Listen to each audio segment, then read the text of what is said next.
서핑의 성지로 거듭난 강원도 양양. 청년이 돌아오는 마을 공주 재민천 마을 호텔. 쇠락한 도시를 살린 부산 영도 복합 문화공간. 제주의 힙한 매력을 담은 로컬 매거진. 국내외 정원 문화를 선도하는 순천만 국제 정원 박람회. 유엔 기구가 선정한 세계 최우수 마을 신안 퍼플섬 등. 잘 만든 로컬 콘텐츠 하나가 지역민들의 삶의 질을 높이고 다양한 관계 인구를 형성해 지역 경제를 살립니다. 지역의 시공간을 풍요롭게 만드는 모든 창작물, 로컬 콘텐츠. 로컬 콘텐츠는 문화, 관광, 축제, 홍보, 공간 조성, 도시 재생 등 지자체의 성패가 달린 핵심 정책과 밀접하게 연관돼 있습니다. 성공한 로컬 콘텐츠는 어떻게 만들어야 할까? 기존의 정책 위반 방식에서 한 걸음 더 나아가 변하는 라이프 스타일과 트렌드를 기반으로 지역 고유의 자원을 창의적으로 해석하고 이를 바탕으로 새로운 가치를 창출하는 로컬 크리에이터로서의 자질과 역량이 필요합니다. 그동안 로컬 크리에이터를 조명하는 행사는 많았지만 공공의 정책을 콘텐츠 관점에서 접근한 행사가 부족했던 것도 사실인데요. 노관규 순천시장, 김경달 대표, 연명대 교수, 고재열 감독, 김승수 전 전주시장, 고로상 대표와 윤주선 교수, 김동연 경기도지사의 특강을 통해서 지금 이 시기 지역 발전의 가장 중요한 문제에 대한 해답을 모색할 것입니다.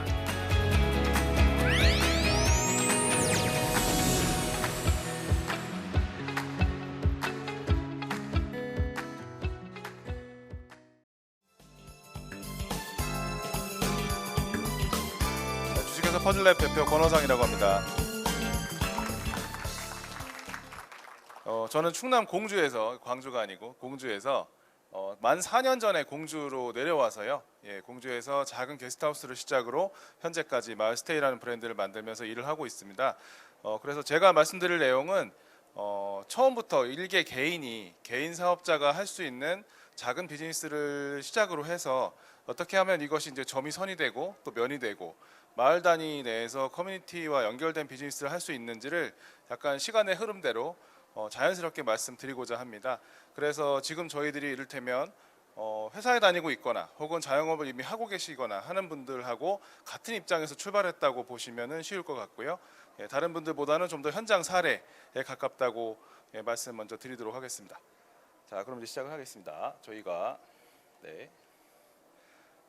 제가 이제 만 4년 전에 2018년입니다.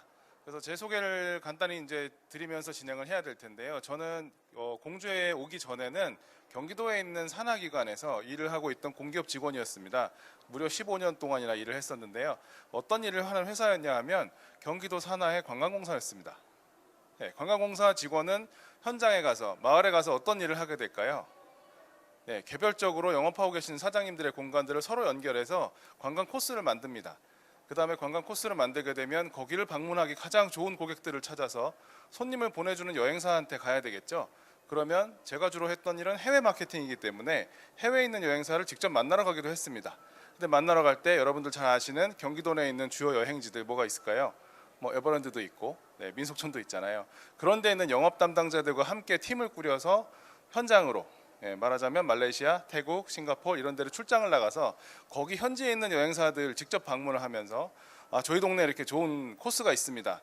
다음 시즌에 좀 손님 좀 보내주십시오. 그래? 그럼 뭐 해줄 건데? 그러면 그때 개인적으로 사업하시는 사장님들은 좀 선물을 준다든지 아니면 입장료를 할인해 준다든지 아니면 그분들만을 위한 어떤 이벤트를 개최해 준다든지 하는 역할들을 하시고 저희는 공공에 있었기 때문에 그러면 저희는 광고비를 지원하겠습니다. 아니면 그 나라의 유명한 아이돌이나 웹드라마 같은 것을 유치해서 저희 동네에서 로케이션을 하겠습니다. 그래서 그 다음 시즌에 현지에다가 송출을 하게 되면 그걸 보고 관광객들이 오지 않겠어요? 이런 일들을 이제 주로 해왔습니다. 그러다가 좀 우연하게 이 집을 발견했습니다. 지금 이제 보시면 제 눈엔 되게 예뻐 보이는데 어떠신가요? 네. 그래서 제 눈엔 이게 참 예뻐 보이고 그때 당시에 이제 저희 아내하고도 같이 옛날에 이런 집이 있었지 우리가 살던 집이 이랬지라고 이야기하던 집과 거의 80% 일치하는 집을 우연히 공주에서 발견을 하고 잘 다니던 회사를 그만두고 공주로 이제 오게 됐습니다. 거기서부터 모든 일이 시작을 하는데요. 이 개념을 하나 설명드리고자 합니다. 저 집은 1960년에 지어졌기 때문에 천장도 낮고 부엌에서 취사도 안 되는 불편한 환경을 갖고 있었습니다. 즉 손님이 예약을 한 다음에 전화가 오잖아요. 네, 그러면 거기 바베큐 되나요? 안 됩니다. 집에서 뭐 삼겹살 구워 먹을 수 있나요? 안 됩니다. 그럼 어떻게 해야 돼요? 네, 저희 집이 갖고 있지 않은 것은 사실 동네에 있잖아요. 그렇기 때문에 저희 집에서는 안 되는데 걸어서 내려가시면 바로 아주 훌륭한 식당들이 있습니다. 동네 주민들이 오랫동안 사랑하는 식당이에요. 그렇게 해서 적극적으로 안내를 해드리고 또 그분들을 모시고 가면서 자연스럽게 식당 사장님들한테 인사드리고 저희 손님들이니까 잘 좀 해주세요. 그러면 뭐 특별히 뭐 서비스를 주거나 가격을 할인해주지 않더라도 최소한 반갑게 맞아주고 인사라도 하지 않겠어요? 네, 그렇게 하다 보니까 마을 투어가 시작이 됐습니다. 지금 이제 수평 호텔 컨셉을 하나 말씀드릴 텐데요. 만약에 저희들이 우리 동네에다가 좀 이제 낙후된 동네라고 가정을 해보시죠. 저희가 있는 동네는 문화재 보호법 때문에 신축도 어렵고요. 그다음에 고도 제한이 있습니다. 그러면 거기에 방이 100개, 200개 되는 어떤 신규 호텔이 생기기는 어렵죠. 하지만 동네에 나가 보면 호텔의 각 공간별로 가지고 있는 기능들은 이미 동네에서 누군가 서비스를 하고 있습니다. 네, 식당 있죠, 카페 있죠. 그런데 그들 중에 가만히 생각해 보시면 저희가 호텔에 라운지 기능도 있습니다. 체크인 기능도 있고요. 그다음에 안내소 기능도 있을 텐데 동네 어른들이 하고 있는 어떤 가게에서는 분명히 그런 기능을 나눠서 맡아서 하고 있습니다. 예를 들면 저희가 어디 좀 외곽에 있는 조그만 마을 단위에 버스를 타고 갔다가 딱 내렸다고 생각해 보시죠. 버스에 딱 내리면 그 둥구나무가 있고요. 그 밑에 평상 같은 게 있고 앞에 뭐 담배 팔고 하는 가게가 있을 겁니다. 그럼 거기 평상에 동네 어른들이 한 대여섯 명 앉아서 놀고 계시겠죠. 그런데 만약에 제가 한 3시 정도에 오후에 도착을 했습니다. 밥 먹어야 되는데 아무것도 모르겠다. 그럴 때 누구한테 물어보나요? 모여 계신 어르신들한테 저 지금 왔는데 밥 어디 가면 먹을 수 있나요? 그러면 아이고 이 사람아 3시에 와서 밥을 찾다니 참 답답하오 한 다음에 일로 와봐 해서 문연 식당에 데려가 주거나 아니면 뭐 정 없으면 본인 라면이라도 하나 끓여주실지도 모릅니다. 그래서 그런 기능들은 실제로 자연 발생적인 저희 마을 단위에서는 다 있는 기능입니다. 근데 그거를 저희가 뭔가 큰 자본을 유치해서 새로 개발을 해서 거대한 건물 안에다가 이 기능을 다 집어넣어야지라고 생각하면은 그것이 호텔 신축 개발 사업이 되는 거고요. 그렇지 않고 마을에 있는 기능들을 연결만 해서 이용하면 그것을 수평 호텔 혹은 마을 호텔이라고 부른다고 생각하시면 될 것 같습니다. 그래서 제가 여기서 한 가지 좀 당부드리고 싶은 말씀은 뭐냐면 제가 어떤 이런 개념을 어디서 뭐 해외에서 배워 갖고 왔거나 아니면 사전에 이런 거대한 계획을 세워서 그걸 실천하려고 공주라는 작은 지역으로 내려온 것이 아니고요. 방금 말씀드렸다시피 그냥 회사 잘 다니고 있다가 제가 그냥 선택해서 어떤 핸디캡이 있는 사업을 시작하다 보니까 그러면 나는 안 되는데 우리 공간에서는 제공이 안 되는데 주변에 있잖아요. 그래서 제가 갖지 못한 것, 저의 결핍을 동네에서 찾다 보니까 현재 이르렀다고 말씀을 드리겠습니다. 그래서 저거는 나는 할 수 없어. 뭔가 대단한 준비를 했던 사람만 할 수 있는 거야. 아니면 사전에 거대한 계획을 갖고 와야지만 할 수 있는 거야. 이렇게 생각 혹시라도 하실까봐 이제 말씀을 드렸습니다. 그래서 이 그림을 보시면 이 그림이 어떻게 보면 저희가 하고 있는 일을 가장 잘 표현하고 있는 그림이 될 텐데요. 가운데 지도가 있습니다. 저게 실제 마을이에요. 근데 제가 이제 광주 같은 대도시에 오면은 이 스케일감에 놀랍니다. 지금 저희가 차를 타고 한참 와도 같은 도시 안에 있다는 게 실감이 잘 안 나거든요. 근데 이 지도는 끝에서 끝까지 걸어가면 이게 한 500m밖에 안 됩니다. 실제로 꽤 큰 아파트 단지나 학교 캠퍼스 내를 돌아다니는 듯한 그런 느낌이 들어요. 그리고 공주 여기 원도심은 지금 공주 사대부고라고 저희 공부 잘하는 학교가 있는데요. 저 자리가 조선 후기부터 가명이 있던 자리고요. 일제강점기 초반까지는 또 충남도청이 있던 자리입니다. 그런데 얘는 이제 조선시대 후기에 형성이 되었던 도읍지 구조로 되어 있습니다. 그래서 지금 제가 말씀드리고자 하는 것은 여기는 제가 만든 거 아니잖아요. 이 마을을 무슨 제가 설계도 그래갖고 간 건 아니고 원래 이렇게 생겨있던 마을에 들어갔는데 가서 보니까 조선시대 동네라서 좋은 게 뭐냐, 도보 친화적입니다. 끝에서 끝까지 걸어가도 10분이 채 안 걸리고요. 동네 안에 돌아다니다 보면은 상업시설이나 관공서나 학교들이 다 그 안에 몰려 있습니다. 그러니까 어떻게 보면 여기는 그 지도에 해당되는 전체 면적이 다 그 도시재생 활성화 구역이고요. 그 다음에 작년에 행안부에서 인구 소멸 지역으로 지정을 받기도 했습니다. 근데 그럼에도 불구하고 현장에 와서 보면 막상 개인이 생활하거나 혹은 하루나 이틀 머물면서 도보로 여행하기에는 너무나 좋은 그런 스케일과 연결을 갖고 있다는 점이죠. 그래서 저희가 현장에 가보지 않고 숫자로만 판단한다든지 아니면 어떤 기사나 책을 통해서 보는 것과 현장에 가서 직접 자기가 체험을 하면서 느끼는 스케일감은 완전히 다르다고 말씀을 드릴 수 있겠습니다. 그럼 여기서 저희가 이제 일을 하는 방식을 설명드리겠습니다. 저희가 저 지도에 보면은요, 저희가 직접 운영하는 공간과 동네에 있는 다른 분들이 운영하는 공간을 다 섞어놨습니다. 네, 그래서 우측에 있는 공간들은 뭐 자세히 보이실지 모르겠는데 개별 공간별로 정말 매력적인 콘텐츠를 가지고 있고요. 그 다음에 그 공간과 딱 들어맞는 운영자들이 자기만의 취향을 가진 서비스를 운영하고 있는 동네에 있는 다른 사람들 공간입니다. 좌측에 있는 공간은 저희가 직접 운영하는 직영 공간이 되겠는데요. 저희는 저것을 두 개로 나눠서 운영을 하고 있어요. 좌측 상단에 있는 공간은 저희가 매출을 버는 공간입니다. 돈 버는 공간이 있습니다. 좌측 하단에 있는 공간들은 저희가 돈 안 버는 공간입니다. 예, 구체적으로 말씀드리면 좌측 상단에 저희가 매출을 내는 공간들은 주로 숙소입니다. 네, 숙소고 그 다음에 판매장도 있습니다. 네, 공주 최초의 와인샵도 저희가 하고 있고요. 좌측 하단에 있는 공간들은 저 공간 자체에서 돈을 벌지는 못하지만 이 동네가 완성도를 가지려면 꼭 필요한 공간입니다. 예를 들면 저희가 모여 있는 이런 공간이 있죠. 예, 넓은 공간이 있고 전시 목적으로도 사용이 되고 이렇게 강연 목적으로도 사용이 되고요. 때에 따라서는 연회나 혹은 옆에 보니까 아까 저 이거 유명한 가수분이 오시던데 공연장으로도 쓰일 수 있는 공간이 지역에 있으면 어떤 일이 생기는데 대부분의 작은 지역이나 쇠퇴하고 있는 지역들은 그런 공간이 없거나 혹은 행정에서 운영을 하고 있지만 기획자나 주민 입장에서는 쓰고 싶을 때 못 씁니다. 혹시 어떤 건지 아시나요? 예를 들면 어떤 강당이 하나 있는데요. 제가 일요일 날 저녁에 거기서 뭔가를 행사를 하고 술도 한 잔 마셔야 됩니다. 그러면 저희가 행정기관에 갑니다. 그러면 정상적인 대부분의 행정기관은 안 돼요라고 할 겁니다. 왜냐하면 주말에 일단 직원 나오기 힘듭니다. 그 다음에 음식 드시면 안 되는데요. 근데 술까지 먹는다고요? 그거 사고 나면 어떻게 책임져요? 그러면 그 사람이 나빠서가 아니라 정상적인 체계를 가진 곳에서라면 그런 목적으로 허용을 못 해주거든요. 그러면 분명히 어딘가는 민간이 운영하면서 약간 그런 수요에 맞춰줄 수 있는 공간들이 지역 내에 필요합니다. 그런데 보통 저희가 지금 현장에서 마을 단위에서 혹은 지역 공동체에서 문제를 해결하는 방식이 이전까지의 대한민국에서는 어떻게 해결하셨냐면 소위 얘기하면 민원입니다. 예. 그러면 우리 지역에 이런 게 필요합니다. 그것을 뭐 폭력적인 방식이 아니라 하더라도 주민들의 의사를 모으고 수요를 다 검증을 해서 이러이러한 이유로 이러이러한 사람들이 이런 일을 하는 공간이 필요하니까 해주십시오 라고 올리는 거죠. 그래서 그게 사업이 오케이 타당성을 검증을 받고 예산이 편성이 되고 그걸 주무관청이나 부서가 정해지고 나면 우리 동네에 뭐가 생기겠죠. 그런데 한번 상상을 해보세요. 그런 공간이 생길 때 근데 말이야 여기 시장 한가운데 가장 사람이 많이 모이는 공간에 있으면 좋겠으나 현실적으로 그것이 어려우니 조금 외곽에 새로 짓는 건물이 있다. 거기다가 해줄게. 그렇게 하거나 아니면 그 사이즈라든지 운영 방식이 맨 처음에 그걸 필요로 했던 주민들이나 사람들이 원했던 거랑은 약간 다르게 운영이 될 겁니다. 그 다음에 너무나 잘 아시겠지만 아무리 빨라도 오케이 해드릴게요 한 다음에 실제 그 공간을 이용하게 될 수 있을 때까지는 한 2년에서 3년 정도가 걸리는 거죠. 그 정도면 아주 빨리 되는 겁니다.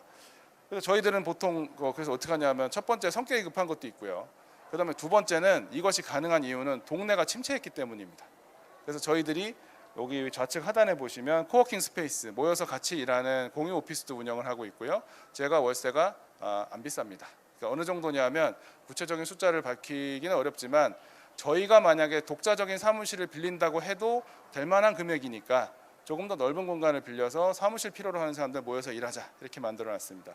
그 다음에 저기 좌측에 저기 보시면 밑에서 두 번째 칸에 보면 좀 넓은 요거보다 조금 더 넓은 저희가 강의실도 운영을 하고 있는데요. 행사장으로 거기도 마찬가지로 10년 동안 비어있던 헬스클럽을 저희가 이벤트 홀로 만들어서 운영을 하고 있습니다. 그런데 이제 얼마나 오랫동안 비어 있었냐면 주인 어르신께서 전기를 아예 끊어버렸어요. 네, 당분간은 여기에 임대 누가 들어올 일이 없으니 전기세 기본 요금 몇천 원 하잖아요.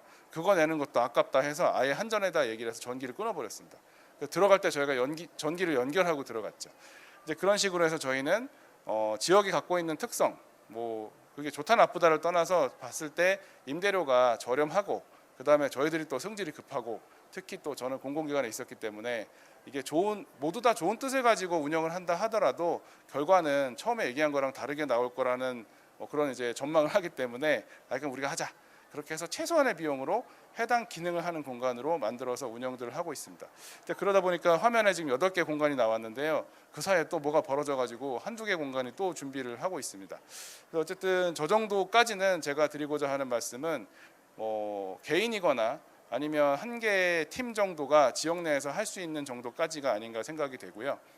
그다음에 여기 또 행정에서 많이 오셨기 때문에 붙여서 말씀을 드리면 아까 저희가 말씀드린 거 있죠. 기존의 대한민국에서 지역 문제를 해결하는 방식은 어떻게든지 전달 경로를 만들어서 의사결정할 수 있는 사람에게 도달하게 만드는 민원의 형태를 떴다고 하면 이후는 민간에서 그래? 나 건물 있는데 비어 있어.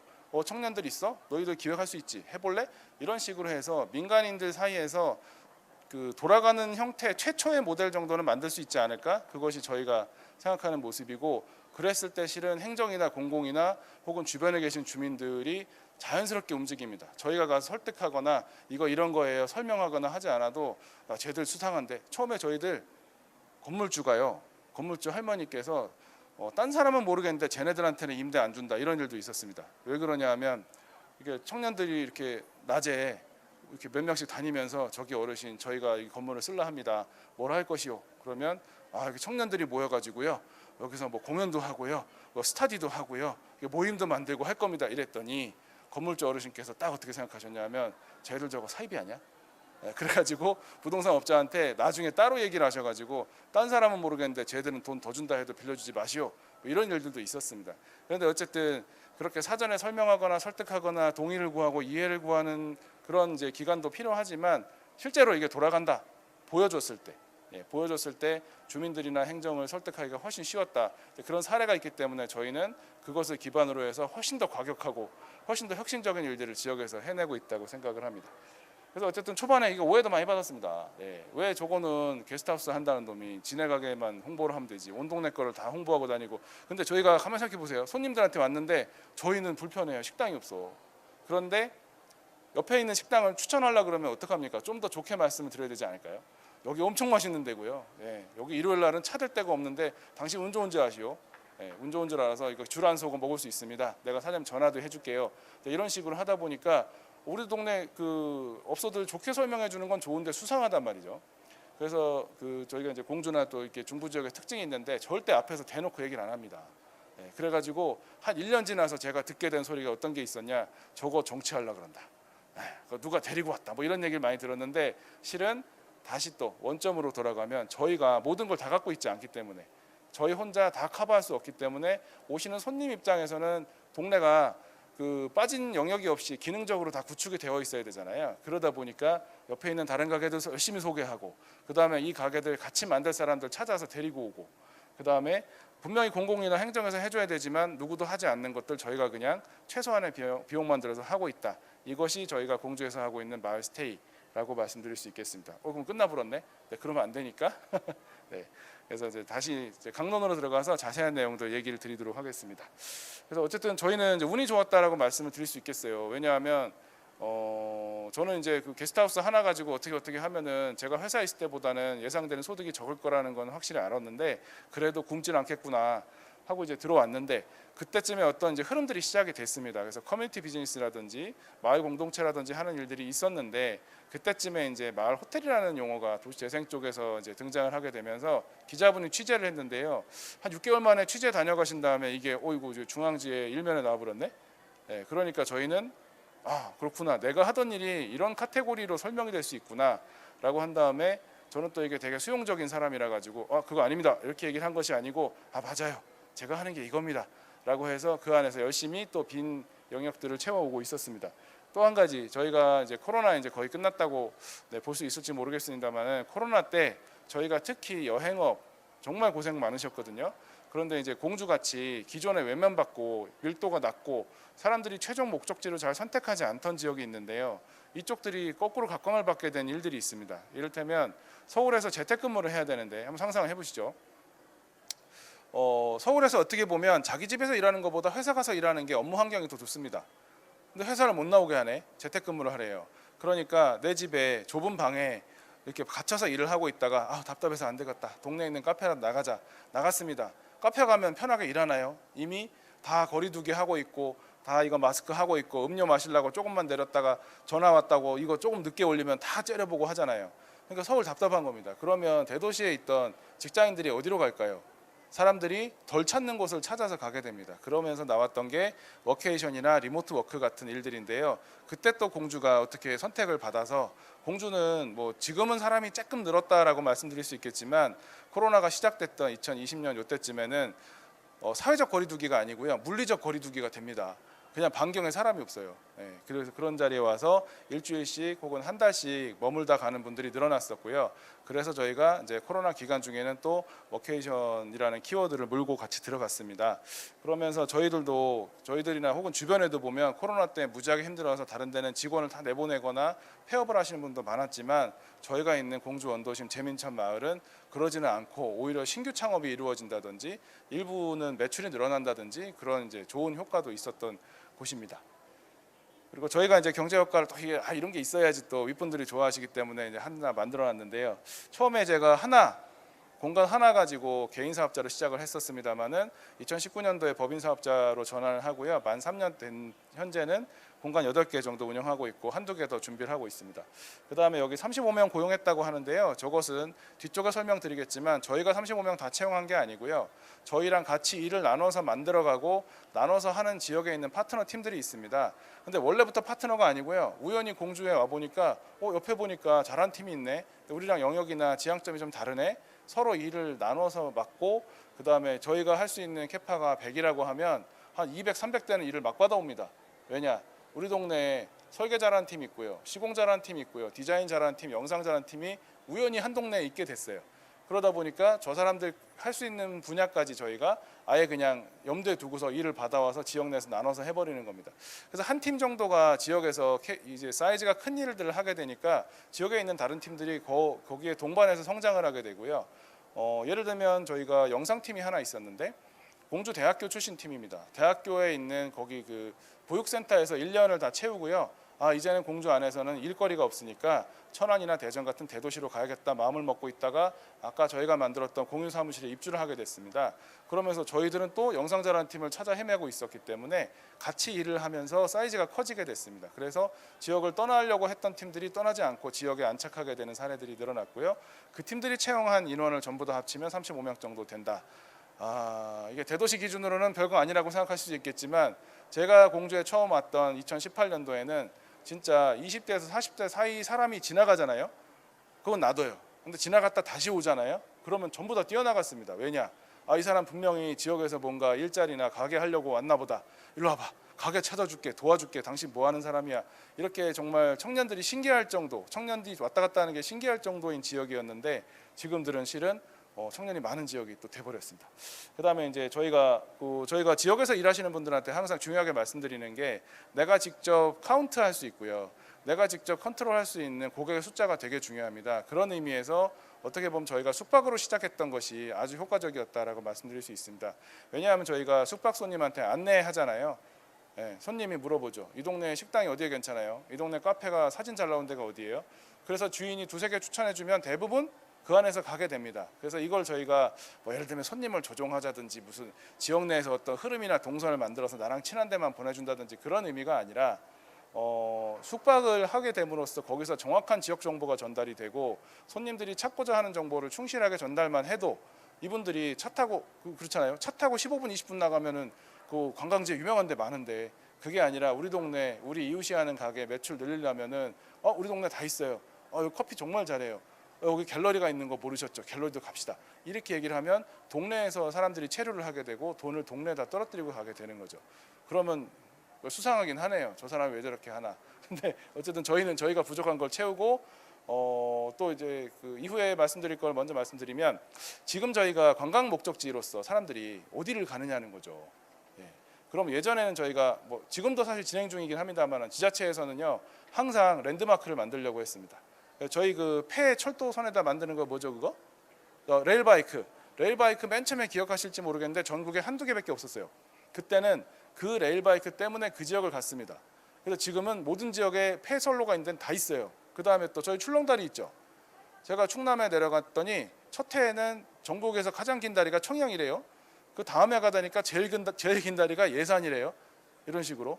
그러면 옆에서 저 다리 때문에 손님 오는가 보다. 우리도 만들자. 그러면 몇십억 몇백억이 들어가야 되는 거죠. 하지만 저희는 그 동네 안에서 손님들의 수요, 필요로 하는 것들을 채워줘서 동네 자체가 하나의 관광지나 테마파크 혹은 리조트처럼 기능할 수 있게끔 만드는 게 저희가 하고 있는 일입니다. 그렇게 해서 저희가 요거는 이제 빅데이터가 아니고 스몰 데이터인데요. 동네 작으니까 사장님들 전화해서 물어보면 돼요.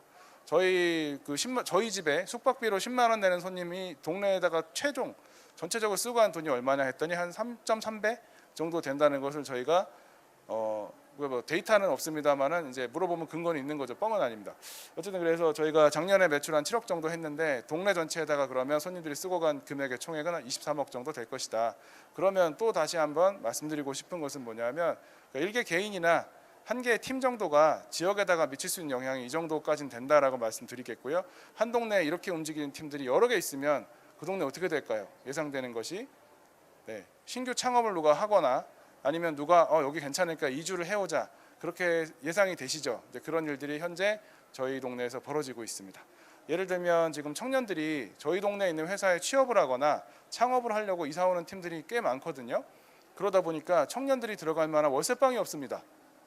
그래서 이 동네가 좋아서 왔는데 나는 여기서 거주까지 하고 싶은데 거주는 여기서 못하고 일만 이 동네에서 하고 출퇴근을 하는 경우들이 생겨요. 그래서 어떤 일이 생겼냐면 공주시에서 청년 주거에 대한 필요성이 이걸로 증명이 돼버렸지 않습니까? 그럼 만약에 이런 현상을 민간에서 만들어주지 않았으면 상상이에요. 어느 지자체나 초반에 그 하는 거 아시죠? 우리 동네 뭐 교통 어떻고 인구 현황 어떻고 쭉 해서 지금 인구가 이렇게 줄어들고 있고 고령화가 되고 있으니까 청년 주택이 필요하고요. 이거 만들어 놓으면 청년들이 올 겁니다라고 이야기를 하시죠. 근데 저희는 이 거대한 수레바퀴가 돌아가는데 첫 단계가 하나 돌아갔습니다. 이미 청년들이 뭐 되게 많지는 않아요. 그래봐야 이제 뭐 몇십 명 다니긴 한데 청년들이 와서 정착을 하고 취업을 하다 보니까 실제로 여기서 자기가 원하는 주거를 못 구하는 일이 생겼습니다. 현상으로서. 그러니까 어떻게 해야 돼요? 다른 데보다는 이 동네에 청년주택 공급해 주는 게 맞지 않겠습니까? 이런 논리가 생기게 되는 것이고 이 논리 구조를 지자체나 공공에서 사용하면 되는 거죠. 그럼 저희들은 당장은 좀 불편할지 모르겠습니다만은 그래. 야 진짜 우리가 2, 3년 전에 상상도 못하던 일인데 공주시에서 저희 찾아오셔가지고 실제 그렇나요? 최근에 이주한 청년들 인터뷰 하겠습니다. 해가지고 그것들을 다 담아서 또 중앙정부에다가 공모사업을 내고 이런 일들이 현재 진행형으로 벌어지고 있습니다. 장표가 많이 남았는데 그래서 저희들이 이제 요거는 이제 그냥 정리를 하는 측면으로 쭉 읽고 넘어가도록 하겠습니다. 저희는 이걸 하려고 온 게 아닙니다. 그러니까 저희 동네 상황이 이렇기 때문에 말씀드리는 건데 아까도 말씀드렸지만은 지금 저희가 출렁다리도 만들고 싶고 요새 또 뭐예요 저기 찜라인 없는 데 없죠. 그 다음에 무동역으로 쫙 내려오는 거 루지 아세요? 여기 루지 하시는 지자체도 있죠. 예. 근데 이제 그런 게 아니고요. 원체적으로 안 돼요 이 동네는. 예. 이 동네는 고도 제한 있고 그다음에 문화재 보호구역이기 때문에 원천적으로 안 됩니다. 그러다 보니까 저희들은 관광객 전용으로 뭔가 시설이나 랜드마크를 만드는 거 안 돼요. 그러니까 우리는 동네 주민들의 일상을 파는 거죠. 이상하다. 이 동네는 고령화되고 사람들도 없는데 어떻게 동네가 깨끗할까? 그다음에 어르신들이 이렇게 고양이 밥을 줄까? 집 바깥에다가 예쁜 꽃을 내놓고 키울까? 참 희한하다. 그럼 저희들은 그것을 콘텐츠로 만들어서 손님들한테 약간의 과장을 가미해서 이제 설명을 드리는 거죠. 이 고양이들 보세요. 이거 사람들 안 무서워하잖아요. 동네 사람들이 성정이 얼마나 따뜻하면 고양이들이 이렇게 그냥 누워 있을까요? 그러면 진짜 따뜻한 사람들이 사는 동네구나 이렇게 생각을 하게 되는 거죠. 자, 그리고 어쨌든 저희는 저희 핸디캡에서부터 출발을 했지 만약에 제가 돈이 많아가지고 혹은 투자를 받아서 이렇게 풀빌라 같은 거 쫙 저희 짓는 거 있죠. 그 저희 단지 안에서 저희 건물 안에서 의식주 모든 게 해결되는 공간을 지었다면 이렇게 안 갔을지도 모릅니다. 근데 오래된 집을 사가지고 거기서 이제 제공 안 되는 일들을 찾아서 지역의 공간이나 서비스를 저희 것처럼 이용을 하다 보니까 현재에 이르렀다라고 말씀드리겠습니다. 그다음에 숙박시에 저희가 경제 효과를 말씀드리려고 한 것은 실은 아니고요. 특히 저희가 마을 단위에서 지역을 활성화하거나 관광을 통해서 어떤 솔루션을 얻겠다는 사업 계획들 많이 접해보셨을 거로 생각이 됩니다. 여기다 공간 짓고요, 주민들 교육시키고요, 콘텐츠 개발하고요, 브랜드 만들고요, 인플루언서 통해서 홍보하면요, 맨 마지막에는 관광객이 와서 이 동네를 살릴 겁니다라고 하지만 대부분의 경우에 그 사업 기간 내에 이런 일은 안 벌어집니다. 주민들이거나 다음에 이 사업을 운영할 사람들한테 떠미는 거예요. 야 이거 인프라도 해주고 다 해줬는데 브랜드도 있고 뭐 있는데 손님이 다 오겠지 이렇게 되는 거거든요. 근데 이제 저희 같은 경우는 일단은 대상지가 되는 마을 단위에서 저희가 이제 문체부에서 용어로는 생활관광이라고 합니다. 예전에는 관광 목적지로 가던 것을 지금은 주민들의 일상을 경험할 수 있는 주민 생활공간 내를 관광 목적지로 오게 되는 현상들을 생활관광이라고 하는데요. 그럴 경우에는 무조건 지역에서 재워라, 뭔 짓을 하더라도 재워라라고 말씀드립니다. 왜냐하면 저희가 10,000원 들고 와서 밥 사 먹고요, 5,000원 들고 와서 커피 마시고 내가 이 동네 가봤더니 좋더라 이렇게 되는 분 나쁘다는 건 아닌데요. 뭔가 그거 이상의 관계를 만들어야 되지 않을까요? 그러려면 가게 공급자와 소비자로서의 관계가 아니고요. 해지고 난 다음에 가게 영업시간 끝난 다음에 저 사람들 저 사이 안 좋네, 싸우네, 저 책방 주인이랑 저 카페 주인이 썸 타네, 이런 것들을 저 사람들도 나와 똑같은 이제 일상생활을 하는 주민이고 너희가 그들의 생활 공간이구나라는 것을 알게 되면 결국은 저희가 궁극적으로는 그 동네 사람들이나 그 동네와 방문객이 좀 더 친숙함을 갖게 되거든요. 그랬을 때 저희가 목표로 하는 관계 인구를 늘린다라고 할 때 꼭 필요한 영향이 되지 않을까 이제 그렇게 생각을 합니다. 그래서 물론 이제 잠을 재워야 밥도 한 끼 먹을 거 세 끼 먹고 하잖아요. 그래서 그거는 기본적으로 예상이 되시는 거고, 그거 이외에 관계를 좀 더 가깝게 만들어 준다는 측면에서도 잠 재우는 거 중요하다. 제가 숙박업을 하니까 이렇게 말씀드리겠죠.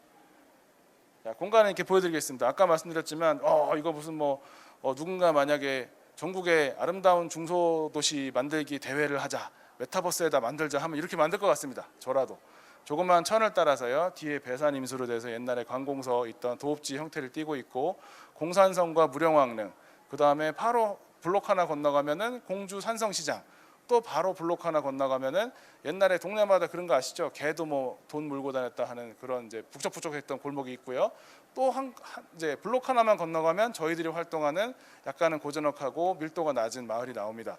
근데 거기를 차로 이동하는 게 아니고요, 제민천을 따라서 걸어 다니면 다 연결이 되게 돼 있습니다. 그러면 일부러 만들어도 이렇게 만들 것 같은 좀 이상적인 소도시 모습을 갖고 있다고 저만 생각해요. 근데 이제 많은 분들이 그렇게 느끼시겠지만 원래 그 동네에서 오랫동안 생활하시거나 나고 자란 토백이 분들은 자기 동네 좋은 줄을 모릅니다. 보통은 그걸 외부에서 온 사람들이 발견해 주거든요. 이 동네 너무 좋아요. 저도 아까 저기 시장에서 국밥 먹고 왔는데 아니 어떻게 이렇게 국물이 맑고 깔끔할 수가 있느냐 그랬더니 여기 같이 오신 분이 옆에서 그 닭발로 만들어서 그러는데 너네는 육수 닭발로 내는 거 모르냐 이제 하시더라고. 근데 어쨌든 우리는 일상적이고 당연한 건데 외부에서 온 사람들한테는 이게 혁신적이고 새롭고 이 지역의 유니크한 모습이라는 거를 오히려 이제 외부의 시각으로 발견을 해주거든요. 그래서 저희들 여기 저를 포함해서 여기 이주하거나 이제 여기 정착해서 일을 하고 있는 분들이 절반 이상은 외지 사람들입니다. 그 다음에 공주의 또 특징 중에 하나는 청년만 오는 것이 아니고요, 50대 중반 이후에 은퇴를 앞두거나 실제 은퇴하신 분들이 또 많이 오십니다. 그래서 어떤 일이 벌어지냐면 청년들이 작은 가게를 하나 내요. 그런데 서울에서처럼 하루에 몇백만 원씩 이렇게 매출을 내 가지고 나 원하는 거를 이렇게 얹어놓는 형태가 아니고요, 매출 상관없어, 나 원하는 것만 할 거야, 뾰족하게 해서 작은 매출을 이제 내는 가게들이 있는데 이들의 주요 소비층이 누구냐면 오랜 경험을 가지고 계시고 해외에도 체류를 하고 계셨던 시니어분들의 안목입니다. 이거 나 유럽 있을 때 아침마다 이런 거 있었는데 이런 게 생겼네, 뜬금없이 생겼네, 내가 팔아줘야지. 내 친구들 데리고 오면 가서 자랑해요. 야, 우리 동네 공주에도 이런 거 있다? 그 왜 옛날에 우리 유럽 여행 갔을 때 갔던 데 있잖아, 그런 빵집이 있어. 그런 식으로 이제 움직임이 벌어지는 게 그거는 제가 생각할 때는 누가 인위적으로 하거나 어떤 정책 사업으로 할 수 있는 것은 아니고요, 지역이 원래 가지고 있거나 거주하시던 주민들의 어떤 그런 보이지 않는 사회적인 인프라라고 생각이 되는데, 그거를 잘 관찰하고 그분들의 니즈를 맞추고, 또는 이미 주민들이 잘 하고 계시고 자리를 잡고 있는데 거기를 들어가서 시장을 교란시키면 또 안 되잖아요. 이제 그런 식으로 잘 관찰하고 충분한 시간을 들여서 지역과 교류하고 이제 그렇게 영업을 할 수 있는 사업자들의 존재가 좀 필요한 게 아닌가 생각이 되고, 그래서 제가 불려왔지 않나 생각을 합니다. 감히. 어쨌든 동네가 예뻐요. 예쁜데 아까도 말씀드렸지만은 이거를 잘 보존해야겠다. 자, 우리는 전통 있는 역사 도시니까 이렇게 해야겠다라고 생각했다라기보다는 이것도 마찬가지로 핸디캡이 있는 겁니다. 여기서 개인들이 개발 행위를 해야 돼요. 9억을 부시고 4, 5층짜리 원룸을 짓고 1층에다가 주차장 넣고 옆에다가 상가 넣고 다 하고 싶잖아요. 그죠? 근데 그거를 여기서 하기는 어려우니까 90년대부터 강 건너에 신도심이 형성이 됐습니다. 그래서 그런 투자를 하실 분들은 다 신도심으로 건너갔고요. 다만 고집스럽게 여기서 자기 건물, 자기 공간을 지키고 계시는 어르신들만 남아서 건물과 마을과 어르신이 같이 나이를 먹어가고 있는 그런 마을이었습니다. 그래서 제가 이제 와서 보니까 이거 근대 건축물이 막 있더라고요. 몰랐어요. 그러니까 이렇게 작은 도시나 혹은 제 생각에는 광주에서도 그렇고요. 도시들마다 분명히 본인들이 가지고 있는 자산이 엄청나게 많은데 지역 내에서만 계시면 이건 당연한 거고 옛날부터 있었던 건데 오히려 눈에 안 띕니다. 예, 그래서 외부로 홍보를 못 하시는 경우들이 있다고 생각이 되는데 와서 보니까 이거 옛날 읍사무소입니다. 예, 1930년대에 지어졌던 읍사무소인데 한동안은 이 가치를 정확히 모르셔가지고 이게 민간에서 이게 매입을 하셔가지고 뭐 학원으로도 쓰이고 카페로도 쓰였다가 다시 시에서 매입을 하셨다고 합니다. 그래서 이런 것들, 그 다음에 1930년에 지어졌던 교회 건물도 큰 게 있었어요. 근데 저는 공주에 오기 전에 이런 것이 공주에 있다는 걸 전혀 몰랐고 일단 집부터 저질러 놓고서 그 다음에 보니까 지역에 자원이 있더라고요. 아까 말씀드린 것처럼 스케일이 작잖아요. 걸어다니면 5분 거리 안에 이런 것들이 다 있습니다. 그래서 어떤 느낌이냐 하면 필지마다 스토리가 다 있습니다. 이 동네는. 그래서 여기는 예를 들면 유관순 열사 이야기가 있고요. 코너 하나 딱 돌면 백제때 절터가 나오고요. 코너를 또 딱 돌면은 7, 80년대 하숙마을로 유명했거든요. 여기가 좋은 학교가 많았기 때문에. 그래서 그런 하숙마을의 이야기들도 곳곳에 남아있는 그런 마을이 되겠습니다. 그래서 걔들을 연결시켜가지고 뭐 저희 집이고요. 예, 숙소를 이렇게 운영하고 있습니다. 그렇게 이제 운영을 하는데 여기서 한 가지 이제 말씀드리려고 하는 게 있습니다. 이제 콘텐츠 말씀을 잠깐 드릴 텐데 저희는 일부러라도 공주에서 백제의 역사라든지 그 다음에 공주에서 밤 같은 이야기, 누구나 떠올릴 수 있는 공주의 거대한 콘텐츠 자원이 있습니다. 일부러라도 그런 자원과 거리를 많이 두는 편입니다. 왜냐하면 지역이 워낙에 작은데다가 그 공산성이나 박물관에 가서 들을 수 있는 이야기를 마을에서 또 들을 필요는 없거든요. 그래서 저희는 철저하게 주민들이 여기 생활하는 공간이기 때문에 사람의 일상생활에서 묻어나오는 이야기들만을 저희 콘텐츠로 만들고 있습니다. 그래서 이 말씀은 또 어떤 분들한테 드리고 싶냐면 야, 공주는 말이야 그런 거 있으니까 되지 우리 동네 안 돼. 야, 거기는 말이야 자연자원이 좋으니까 되지 안 돼. 이렇게 말씀하시는 분들이 많거든요. 그런데 실은 사람이 사는 동네라면 누구나 생각할 수 있고 어느 동네나 있는 특징적인 부분들이 있거든요. 그런 것들을 콘텐츠로 잘 끌어내서 만들어 놓게 되면 그 동네 자체로서도 존재 의미가 있는 거고요. 특히 저희가 공주에서 할 때는 어떻게 되냐면 공주 내에서 이틀이나 3일을 머물 콘텐츠를 스스로 만들어내자입니다. 그럼 공주에는 계룡산도 있거든요. 계룡산과 이제 4대 사찰이 있기 때문에 외곽에 나가서 자연 속에서 하루 머무르고 그다음에 공산성이나 무령왕릉 근처에서 역사자원 속에서 하루를 머무르고 또 하루는 이 마을 단위에서 주민 커뮤니티가 잘 살아있는 동네에서 일상을 체험하자. 이렇게 되면 공주 안에서만 이미 2박 3박이 나와버리거든요. 그러면 이것은 실은 그 모든 지역에서 다 이제 꿈꾸고 계시는 그런 모습일 수도 있지만 제가 3년 전, 4년 전에 처음 일을 시작했을 때는 공주분들이 뭐라 하셨냐면 야, 공주는 와서 똥만 싸고 가요. 예, 옆에 부여에 가면은 거기 커다란 리조트가 있거든요. 그러니까 공주는 와서 차 대놓고 공회전만 시키고 똥만 싸고 밥 한 끼 먹고 가면은 부여 가서 잠자고 돈 쓴다 이렇게 하셨는데 서서히 바뀌고 있습니다. 서서히 중심축이 넘어오고 있고 저희 동네에 저희가 거의 첫 번째로 들어간 게스트하우스 민간이 운영하는 조그만 게스트하우스였는데 지금은 저희 마을 안에만 한 10군데 정도의 숙소가 또 생겼습니다. 다 동네 주민분들이거나 숙소는 대부분 동네 주민분들이신 것 같네요. 왜냐하면 약간의 자본이나 필요하기 때문에 어쨌든 이제 그런 얘기를 동네 일상 속에서 컨텐츠를 만들자는 얘기를 잠깐 드리겠습니다. 요거는 저희가 초반에 동네 양반들이 이게 점잖은 양반들이라 가지고 제가 엄청 조심을 했어요. 어떤 거냐면 저희가 투어리피케이션인가? 어쨌든 동네가 관광지가 되면서 주민들의 생활이 불편해지고 주민들을 내모는 그런 현상들이 있거든요. 근데 그거를 알고 온 상태에서 제가 그 짓을 하면 안 되잖아요. 그래서 엄청나게 조심을 했고 현재도 조심하고 있습니다. 예를 들면 손님들이 불편할지언정 저희는 불 들어오는 간판이 아예 없습니다. 그 다음에 동네 초입에 이렇게 이정표 같은 거 붙이잖아요. 저희 이정표도 없습니다. 그럼 매일 이제 전화해서 약간의 불편함을 호소하시는 분들이 있습니다. 못 찾아 먹겠다. 근데 여기는 몇십 년 동안 한 동네에 사시던 분들만 왔다 갔다 하는 골목 안에 있기 때문에 저희는 그렇게 합니다. 오히려 손님들을 설득하는 편이죠. 그렇게 조심을 했는데 어느 날 아랫집 할아버지가 저를 불러 세우셨습니다. 어이, 나 좀 봐. 그런데 이 양반 도시기 때문에 어이, 나 좀 봐 이 정도면은 거의 멱살 잡힌 거예요. 그 한 대 맞을 준비하고 이제 내려갔어요. 드디어 올 것이 왔구나. 조심한다고 했지만 역시 불편하구나. 갔는데 어르신께서 이걸 가리키면서 이거 좀 봐 그러시더라고요. 네? 그랬더니 여기다 이렇게 제목을 적어 놓으셨어요. 크게 이거 좀 봐. 그리고 제가 왜 저러는 거지? 하고 있었는데 조금 있다 뭐라고 하시냐면은 예쁘지? 그러시더라고요. 그래서 사고가 좀 정지했다가 정신을 차리고 생각을 해보니까 이게 주민들만 다니던 골목길에 외부 사람들이 왔다 갔다 하기 시작하니까 이쁘게 보이고 싶으신 거예요. 이거 뭔지 아시죠? 명절에 들어오잖아요. 사과받침. 이걸 보고 아 얘가 꽃같이 생겼는데 사과 밑에 깔려 있었으니까 사과꽃이라는 작품을 만드신 겁니다. 그래서 제가 생각할 때는 이게 가장 원초적인 어떤 공공미술이 아닌가라고 생각이 되고요. 현재는 어떻게 됐냐면 꽃길이 돼버렸습니다. 아예. 그래서 저희들 어르신들 폐지 줍고 이렇게 폐품 정리하시고 하다가도 예쁜 거 뭐 나오면은 갖다가 담에다 이렇게 붙여놔요. 예, 붙여놓고 그것도 저보고 보라 하시고 예쁘지? 네. 이거 봐 예쁘지? 애기들 좋아하겠지? 네. 그런 골목이 돼버렸습니다.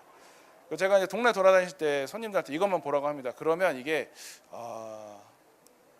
뭐라고 해야 될까? 그 사람들을 어떻게 보면 조종하는 건데요. 이거 보라고 하면 다 이것만 보고 다니거든요. 예를 들면 요 집은 집이 조그매요. 그래서 할머니가 집 바깥에 꽃을 많이 키우십니다. 그래서 저희가 마을 지도가 있는데 거기다 꽃 할머니 집이라고 요만하게 써놨습니다. 한 8포인트 정도로. 손님들이 이걸 보고 가서 이 집이 그 집인가 보다 하면은 앉아 계신 할머니한테 할머니 꽃이 참 예쁘네요 라고 얘기를 하잖아요. 그러면 할머니 입장에서는 어떻게 되겠어요? 외부에서 청년들이 왔는데 내가 정성 들여 키우는 꽃 예쁘다고 하니까 기분이 좋을 수밖에 없죠. 그런 식으로 해서 저희는 직접 데리고 가서 여기 보세요. 여기 우리 동네 꽃을 최고 잘 키우는 할머니입니다. 인사하시고요. 서로 친구하세요. 자 악수. 이렇게 만드는 방식이 아니고 관심 있는 사람한테만 발견되게끔 살짝 숨겨놨습니다. 뭐 이제 넛지라고 할 수도 있고요. 그래서 저희들은 적극적으로 개입해서 연결을 시킨다기보다는 저런 것들이 잘 발견될 수 있는 환경이나 힌트를 심어놓고 방문객들이 어떻게 보면 여행자의 입장에서의 그 자기가 찾아냈다라고 하는 여행의 기쁨을 뺏지 않는 식으로 저희가 움직이고 있습니다. 그러면 여기 와서 할머니 꽃이 예뻐요. 자꾸 얘기를 하니까 할머니가 이제는 주말이 되면 여기 나와서 앉아 계십니다.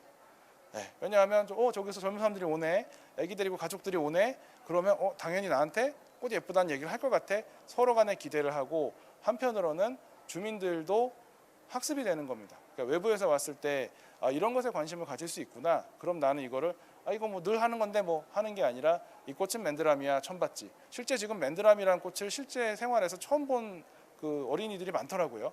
좀 저희가 뭐 아파트나 이런 데 조경으로 하진 않으니까. 뭐 이제 그런 얘기들을 하면서 서서히 지역 커뮤니티와 외부 방문객 간의 좋은 연결을 만들고 있는 일들이 저희가 현장에서 하고 있는 일들입니다. 요거는 또 아시는 분들 계시나요? 요거 밤에 꽃 피고요. 향이 엄청 좋거든요. 그래서 이런 것도 보면 저희는 맨날 죽이는데 주민들이 이걸 잘 키우시더라고요. 그래서 이제 이거 봐라. 이게 동네에서 꽃 좀 잘 키우는 분들은 요거를 잘 키우시더라 얘기를 하니까 오른쪽 위에 있는 사진은 이제 손님이 제보를 해준 거예요. 당신 말대로 진짜 옆 동네 갔더니 이 꽃을 되게 잘 키우시는데 남들 보란 듯이 제일 잘 보이는 데 내놓고 있는 것 같습니다. 근데 그렇게 되면 여기서 동네에서 컨텐츠가 또 만들어지는 거죠. 아까 말씀드린 고양이. 근데 고양이 밥그릇이 보면 사람 먹는 사기 그릇이거든요. 그래서 여기 봐라. 사람 먹는 그릇에다 고양이 밥을 줍니다. 그다음에 이제 남의 동네 가서 밥 주고 다니면 문제가 되지만 자기 가게나 자기 집 앞에서 고양이 밥을 챙겨주거든요. 그래서 얼마나 아름답냐라고 얘기는 하지만 실은 이 동네는 고양이 밥그릇 살 데가 없어요. 그러니까 이렇게 하는 건데 어쨌든 뭐 동네 안 좋은 면을 일부러 말씀드릴 필요는 없으니까 저도 외부에서 온 사람 입장에서 이 동네에 좋게 보이거나 재밌게 보이는 일들을 계속 손님들에게 재해석해서 전달하면서 그것을 콘텐츠로 만들고 있습니다. 또 이제 간판 사업도 전국 어디서나 하는 사업이지만 제가 와서 봤을 때는 조금 더 신경을 쓴 것 같다라고 느껴지는 거죠. 그러면 보통 이것도 행정이나 주민단체에서 이제 현장 견학을 오셨을 때 많이 말씀드리는데요. 민화에서 나온 호랑이 모습, 책방에 있는 저 책 같은 경우는 3D입니다. 이거 절곡을 해가지고 3차원으로 만들어놨습니다. 저게 이제 컴퓨터 자판 같이 생긴 거는 제 생각에 제가 업자라면 이제 공무원 담당자께서 얘기를 하시면은 자판은 만들 수 있을 것 같은데 잘 보이시는지 모르겠는데 USB 만들어봐 그러면 저는 화를 냈을 것 같거든요. 그래서 저 USB도 만들어놨어요. 그래가지고 전선을 수도 파이프로 표현을 해놨잖아요. 그래서 저런 것들이 저는 뭔지 몰라도 되게 재밌는 거예요. 왜냐하면 저도 공공에 있었기 때문에 앵간히 진짜 지역에 애정이 있거나 자기 일에 욕심이 있지 않고서는 실무자도 이렇게까지 욕을 안 해요. 웬만하면 됐지. 근데 뭔가 하여간 그 사람들 간에 뭐가 이렇게 시너지가 나는 상황이 있었을 것 같다. 근데 제가 그분들 만나본 건 아니기 때문에 저도 외지인이기 때문에 제 추측입니다. 그래서 그렇게 얘기들을 하면 여기 다녀가신 분들이 야 공주가 진짜 행정하고 민간에서 정말 잘하다 이렇게 생각을 하시는데 뭐 솔직히 근거는 없지만 어쨌든 동네에 대해서 좋게 생각해 주시고 그냥 지나다니는 거리에 있는 간판일 뿐이지만 얘들도 하나의 독립된 컨텐츠로서 기능을 하게 되는 것이죠. 그다음에 이런 것도 있습니다. 저희 박찬호 선수가 이제 말씀이 길기로 유명한데 제가 공주에서 생활을 해보니까 다 그래요.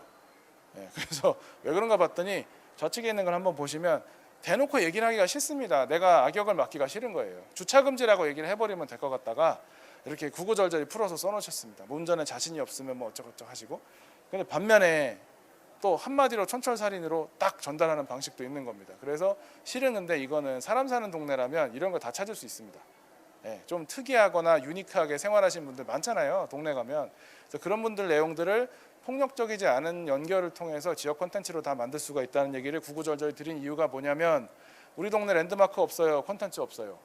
우리 동네는 풍광 좋은 자연환경 없어요. 콘텐츠 없어요. 우리 동네 농특산물, 특산물 없어요. 콘텐츠 없어요. 라고 생각하지 마시라는 의미에서 구구절절히 말씀을 드렸습니다. 그러니까 저도 이제 공주에 있다 보니까 말이 길어졌어요. 어쨌든 이렇게 해서 이제 투어를 하고, 그 다음부터가 이제 중요한데요. 저희들이 보통 이제 자영업 하시는 분들이나 혹은 지역에 계시다 보면 외부에서 와서 자리를 잘 잡은 외지 사람들이 어떻게 확장을 해나가는가 경험적으로 아시죠. 그러면 숙소로 성공을 했으니까 숙소를 계속 늘리던지, 그죠? 아니면 숙소에 식당 없다고 혼자서 방방 뛰었으니까 뭐 식당을 차리던지, 그런 식으로 확장을 하게 될 텐데 저는 어떻게 생각했냐면 저희는 방밖에 없으니까 그러면 좋은 식당 많아져야 되고요. 젊은 사람들 좋아하는 카페도 많아져야 되고요. 특히 문화 예술과 관련된 시설은 그 당사자가 꽂히지 않으면 생길 수가 없습니다. 누가 억지로 하라 그런다고 해서 될 수가 있는 게 아니거든요. 그래서 가장 중요한 게 책방, 동네 책방들, 그 다음에 예술가 분들이 모여서 하는 공방이나 갤러리, 작업실들, 이런 것들은 인위적으로 할 수가 없어요. 그러면 결국은 그런 것을 하고 싶은 사람들을 동네로 모으는 일을 누군가 해야 되겠다. 그래갖고 저희가 두 번째로 만든 곳이 이제 코워킹 스페이스입니다. 그래서 같이 모여서 일할 수 있는 곳이고요. 필요한 경우는 여기다 사업자를 낼 수 있는 공간을 만들어 놨습니다. 아까 맨 처음에 말씀드렸는데 기억을 하실지 모르겠지만 이런 일을 할 수 있었던 이유는 그 당시 월세가 별로 안 비쌌거든요. 그래서 저희가 한 3명 정도만 받으면 월세가 나오겠더라고요. 근데 3명을 못 받아도 아무도 안 와도 그냥 어차피 우리도 사무실 필요하니까 그냥 쓰자. 그렇게 하고 처음 시작을 했습니다. 근데 저희가 생각한 거랑 다른 방식으로 확장이 되긴 했지만 어쨌든 여기를 통해서 저희가 야 진짜 지역에서는 정말 만날 수 없을 거야 라고 포기하고 있었던 영상하는 분들, 디자인하는 분들을 여기서 만나서 같이 작업을 하고요. 한 2팀 정도는 이미 사람이 많아져 가지고 따로 사무실을 구해서 나갔습니다. 졸업을 시킨 셈이죠. 그렇게 해서 저희가 이 동네에서 뭔가 해보고자 하는 사람들을 모을 수 있는 공간으로서 첫 번째 만들었고, 그다음 하다 보니까 또 이 공간이 좀 넓은 게 필요하더라고요. 그래가지고 여기는 저기 체력은 국력 써 있죠. 저게 한자라는 건데 젊은 사람들은 또 모를 수도 있습니다. 근데 어쨌거나 체력은 국력 써 있는 거 보니까 과거에 이 공간은 뭘로 쓰였을 것 같으세요? 관공서? 여기 헬스클럽이었습니다. 그리고 자세히 보시면 여기에 상량도 붙어 있어요. 71년에 지은 건물인데 그래서 그때는 양옥에도 상량을 했나봐요. 이렇게 알게 됐죠. 그래서 어쨌든 저희가 처음 왔을 때부터 비어 있었고 아까 말씀드린 집주인이 전기 끊어버렸다는 데가 여기입니다. 그래서 그 다음에 한 4년간도 계속 비어 있었기에 저희가 여기를 또 상대적으로 저렴한 비용으로 빌려서 이제 이렇게 이벤트 홀로 쓰고 있습니다. 근데 좀 보이시는지 모르겠는데 거의 이건 폐건물이에요 현재. 그래서 저희가 전기 연결하고 화장실 만들어 놓고 바닥에 에폭시만 깔고 그냥 쓰고 있고요. 그것은 저희가 레트로한 걸 좋아서가 아니고 아까도 말씀드렸지만 있는 가용 자원 내에서 최대한 짧은 시간에 해당 기능을 하게끔만 해서 운영을 하고 있습니다. 만약에 이걸 보고 공공에서 야 그러면 돈 더 줄게 고쳐봐 하면 너무나 감사드리겠지만 그렇지 않다 하더라도 행사장으로서 이용 잘하고 있고요. 최근에 어떤 일이 생기냐면 이 공간의 존재를 알거나 여기 참가자로 왔던 다른 친구들이 이 공간을 염두에 두고 사업 계획을 쓰기 시작합니다. 그래서 여기서 지금 그 다원예술 음악 공연 같은 것도 벌어지고요. 다양한 전시나 행사들이 벌어지는데 저는 알지도 못하는 사람이 갑자기 빌려달라고 찾아오는 그런 일이 생기기도 합니다. 그렇게 해서 월세 이상을 잘 뽑고 있고요. 또 한 가지는 저희가 그 주요 가로가 하나 있는데요. 끝에서 끝까지 한 300m밖에 안 되는 짧은 골목길입니다. 그런데 거기에 갤러리 공방들이 많이 들어와 있긴 한데 해가 지면 깜깜해지는 곳이 있었습니다. 그래서 가게가 하나 나왔길래 저희가 어떻게 써야 될지 생각이 없는 상태로 일단 빌려놨어요. 빌려놓고 그러니까 저질러 놓고 고민하는 게 제 스타일인 것 같은데 그래서 이제 어떻게 운영을 하고 있냐면 건물을 3개를 쪼갰습니다. 좁은 건물이에요. 요거 바닥 면적이 요거보다도 작을 겁니다. 앞에 한 8평 정도는 팝업 스페이스로 쓰고요. 뒤에 한 8평 정도는 와인샵으로 쓰고 있습니다. 그 다음에 2층에 있는 한 12평 정도는 8명 들어가는 회의실 2개를 만들어서 지역 커뮤니티 공간으로 쓰고 있습니다. 그래서 각각의 공간마다 서로 다른 목적을 가진 사람들이 왔다 갔다 하면서 서로 마주치잖아요. 이상하다. 이 사람은 여기 뭐가 있길래 저기로 가는 거지? 이상하다. 2층에 뭐가 있나 봐.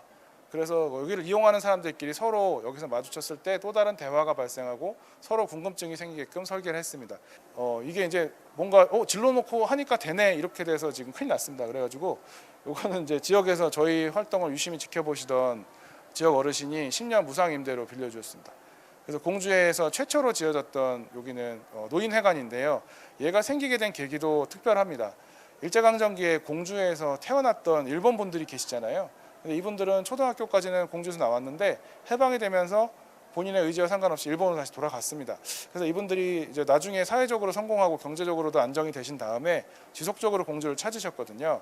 근데 그 중에 한 분이 당시로서는 거액의 돈을 공주에 있는 분들한테 주면서 내 고향 공주를 위해서 뭔가 의미 있는 일을 위해 써주십시오 라고 했는데 거액은 거액이었으나 엄청 거액은 아니었나 봐요.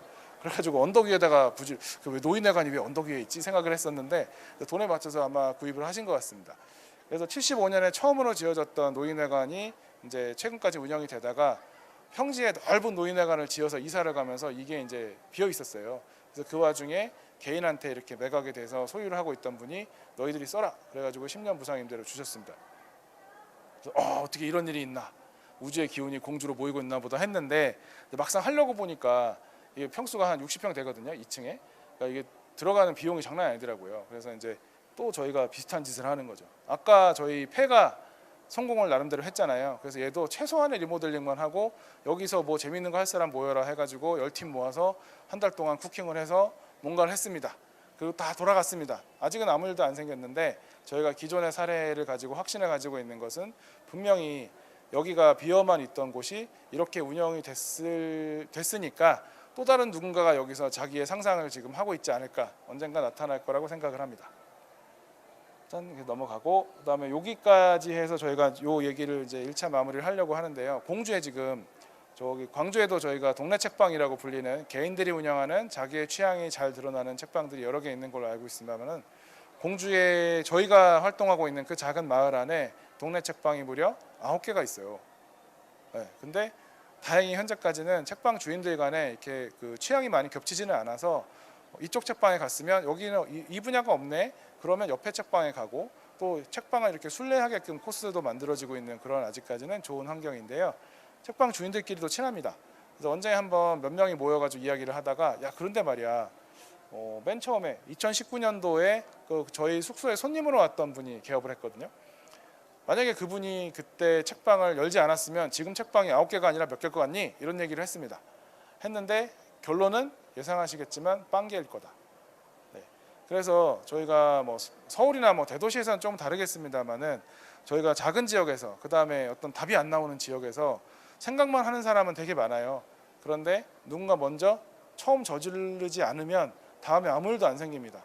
뭐 저질렀다 망할 수도 있겠지만 어쨌든 생각만 하고 이야기만 하고 이런 일이 생겼으면 참 좋겠네라고 하는 거 말고 누군가 한 명이 저질러 버리고 그 다음에 다른 분들이 내가 직접 하지는 못하더라도 저 사람 어떻게든지 저거 계속하게 해줘야겠다, 팔아주고 도와주고 연결해주고 그래서 그런 움직임들이 있을 때 지역에서 어떤 움직임이 생기는 거라고 생각을 하고요. 제가 뭐 공주뿐만 아니고 많은 지역의 다른 분들한테 꼭 이 말씀을 드리고 싶은데 근데 그래도 망하면 안 되는데 그거는 개인들 판단에 의해서 산수 잘 해갖고 하시기를 바랍니다. 그리고 요거만 간단히 말씀을 제가 드리고 끝나도록 하겠습니다. 네, 저희가 여행을 왜 갈까요? 네. 그러니까 저는 공주에서 제가 하고 있는 일이 여행의 동기와도 밀접한 관련이 있다고 생각을 합니다. 저희가 가만 생각해 보시면 코로나 이전에는 우리가 여행 간다 그러면 국내 여행은 별로 생각을 안 했습니다. 네, 연휴가 있거나 휴가를 길게 낼 수 있으면 당장 뭐부터 검색했죠? 항공권부터 봤죠. 그래서 휴가 이렇게 붙여가지고 야 뭐 요번에 유럽 갔으니까 다음에는 동유럽 가고 그 다음에는 미국 가고 해야지. 모든 직장인들이나 뭐 대부분 사람들의 꿈이었는데요. 그런데 코로나 때문에 해외를 못 가게 되면서 많은 분들이 국내 여행을 다니기 시작했고요. 그러다 보니까 국내에서 재발견을 받거나 새로운 어떤 관광지로 자리 잡은 곳들이 많습니다. 그런데 그러면 사람들이 국내로 여행 갈 때는 뭘 기대를 하는 걸까 생각해 봤을 때 저는 이제 평행 우주감이라고 생각하거든요. 특히 국내 여행의 관점에서는. 왜냐하면 다 같은 한국 사람이고 같은 문화와 같은 언어를 공유하기 때문에 똑같이 살 거라고 생각을 했는데 가보니까 천차만별인 거예요. 우리는 7시 반에 퇴근하느라 지하철에 끼어 있는데 아니 저 동네는 벌써 한바탕 달리기 다 하고 샤워하고 나와서 저녁에 술 먹고 있네. 내가 서울에서는 그러면 하루에 3시간씩을 이 사람들보다 못 쓰나? 실제로 공주에 오신 분들이 그런 거에서 이렇게 머리를 한 대 얻어맞은 것 같은 충격을 받는 분들이 많습니다. 공주에서는 또 그 조그만 자전거 있어요. 그 나태주 시인도 타고 다니시는데 그 자전거 타고 천변을 왔다 갔다 하면서 거기를 출퇴근을 해요. 저희들도 직원들이 점심 때 집에 가서 밥 먹고 오거나 뭐 그럽니다. 네. 그런데 서울에서는 상상할 수 없는 일이고 자기 시간을 되게 잘게 쪼개서 효율적으로 사용을 해야 되는 그런 환경에서만 자랐던 분들이 여기 와 보면 너무나 많은 자유 시간이 주어지기 때문에 어떻게 해야 될지 모르겠다라고 아주 이질적으로 느끼거든요. 그렇다면 저희가 여행의 이유는 내가 일상을 보내는 아주 예측 가능한 그런 환경이 아니고 또 다른 환경을 체험하고 그 환경에 나를 노출시키고자 하는 욕구가 있다고 생각을 하는데, 그렇다면 대한민국에서 지역 관광은 제가 생각할 때는 어떻게 가야 되냐 하면 출발지가 뭐 대부분 서울이나 수도권이나 혹은 대도시라고 봤을 때 그분들이 출발하는 출발지와 가급적이면 더 떨어져 있게, 더 이상하게, 더 유니크하게 만들어주는 게 지역관광이 살아나가는 방식이라고 생각합니다. 그 다음에 제가 생각할 때 지금 많은 지자체나 공공기관에서 뭐 균형발전이나 아니면 지역 이주를 위해서 노력을 하고 계시잖아요. 제 생각에 가장 지역 이주의 동기로서 윗단계에 있다라고 생각이 되는 것은 뭐냐면 그 작은 지역을 방문했을 때 그 동네 사람들을 부러워하게 만드는 거라고 생각합니다. 이상하다. 이 사람들 이렇게 살아도 되나? 진짜 막 4시부터 회사에 있어야 될 것 같은 사람들이 카페에 앉아서 얘기하고 있고 이상하다. 6시 땡 하면 이 사람들 옷 갈아입고 천변을 러닝하고 금강변에 가서 야경을 사진 찍고 다시 돌아오네. 이상하다. 하지만 부럽다. 나도 이 사람들 사이에 끼고 싶다. 이 사람들처럼 살고 싶다. 이렇게 만드는 것이 어떻게 보면 지방 이주의 가장 강력한 동기이자 또 가장 또 좋은 동기가 된다고 생각을 하고요. 저희들이 지역에서 하고 있는 일들은 그런 모습들을 만들어 가고 있는 일에 다름 아니라고 생각합니다. 그래서 마지막으로 이 사진 하나 보여드리려고 하는데, 저희들이 하는 방식은 아까도 말씀드렸지만 이렇게 아주 과격하게 직설적으로 이야기를 하지 않습니다. 자, 공주에 오세요. 이 자전거를 타고 천변을 거느려 보세요. 좋겠죠? 서울에서 출퇴근 시간 3시간 낭비하는데 공주는 30분이면 되니까 좋겠죠? 이렇게 대놓고 홍보를 하는 것이 아니고요. 나태주 시인도 타고 다니시는 저 모양의 자전거를 저희가 수십 대를 구비를 했습니다. 그래서 공주에서 장기 체류하시는 분들한테 무료로 빌려드리는데 그러면 만족도가 엄청 좋습니다. 아까 말씀드린 그런 이 동네 너무 여기서의 일상이 너무 좋고요. 서울에서는 항상 차 사이로 이렇게 피하듯이 도망다니듯이 탔던 자전거를 여기는 유유자적하게 탈 수 있어서 너무 좋았습니다. 공주 이사 오고 싶어요. 라고 방문객들은 얘기를 하지만 저희가 거기서 기대하는 것은 추가로 뭐가 있냐면 강 건너에서 그 사람들이 자전거 타고 다니는 모습을 보는 또 다른 사람들이 있는 거죠. 그랬을 때 공주는 나태주 시인을 비롯한 어르신들이 요 모양의 작은 자전거를 타고 유유자적하게 돌아다니는데 그 사이사이에 외부에서 온 청년들도 혹은 이주한 청년들도 거의 같은 속도와 모양으로 다닌다는 것을 한 걸음 떨어져서 보면 이게 이 동네의 매력적인 모습을 또 다른 랜드스케이프를 만들어주거든요. 그래서 저희들은 이거 갖고도 이제 집에서 뭐라고 하긴 해요. 이렇게 대놓고 하질 않고 뒤에서 이렇게 조종을 하냐 이렇게 하시는데, 어쨌든 저희는 한 발 뒤로 빠져서 저희가 좋아하고 저희가 매력적이라고 생각하는 동네 모습을 계속 강화시키고 그것들을 외부에 적절한 거리를 두면서 노출하는 그런 역할들을 하고 있습니다. 그러면 제가 하려고 한 얘기는 되게 많지만 시간 관계상 여기서 마무리하도록 하겠습니다. 감사합니다.